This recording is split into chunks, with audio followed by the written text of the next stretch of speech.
Welcome back, everyone, to Dark Stories. Today, we're unraveling the case of one of America's most prolific serial killers, the Green River Killer, a man who terrorized the Pacific Northwest for decades.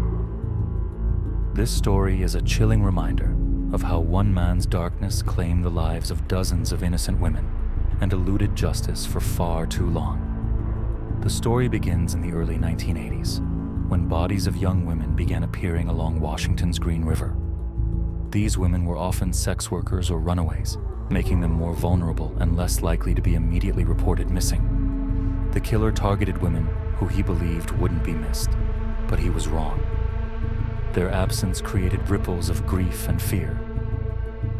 Over time, investigators linked several of these murders, recognizing a pattern. The women were strangled and left near wooded areas or bodies of water.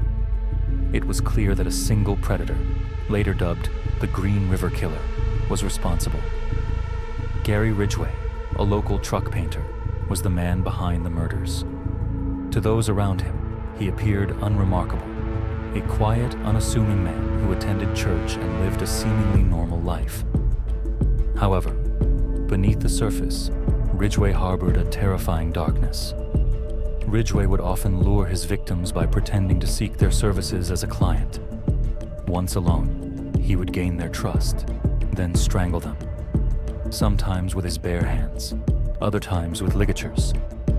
After killing them, he would often return to the crime scenes to commit unspeakable acts, further showcasing the depths of his depravity. The murders continued for years, with victims disappearing and bodies being discovered sporadically. Law enforcement dedicated significant resources to the case, forming a Green River task force in the 1980s. Despite their efforts, the killer remained elusive, and leads grew cold. The case haunted investigators, including famed profiler John E. Douglas and Detective Robert Keppel, who believed the killer would not stop until he was caught.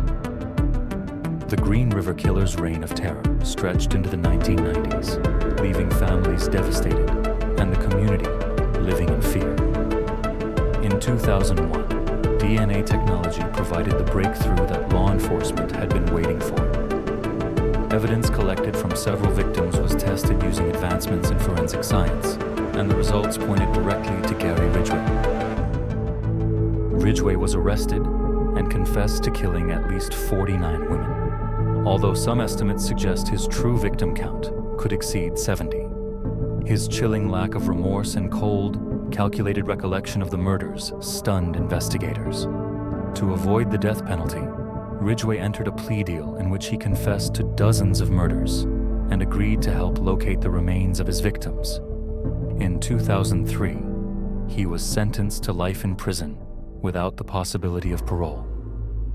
During his trial, the families of the victims shared heartbreaking stories of their loved ones, and Ridgway sat emotionless as their pain poured out.